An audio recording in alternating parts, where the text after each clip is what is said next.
Hello, I'm Irene Saare. Earlier, I have already shown you two accepted ways of holding hook while crocheting. First way is to hold the hook like a pencil. Second way is to hold the hook like a table knife. But in this video, I want to pay your attention to the way of holding the hook while inserting it into the stitch. I mean following. Guidelines tell us that the hook should always face downward while crocheting. In this case, the lip of the hook looks down. It's correct and comfortable way to grip the loop of the stitch. But sometimes you have to insert the hook into the stitch that is tighter than other stitches of crochet fabric.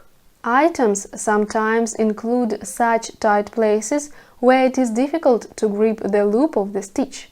The best way for you is to turn the hook in order to change its position from downward faced to upward faced. In this case, the lip of the hook looks up. Use the lip of your hook to grip the necessary loop. Then push the throat and the shank of the hook deeper into the stitch. Such way of holding the hook will help you to grip the loop of the tight stitch easy.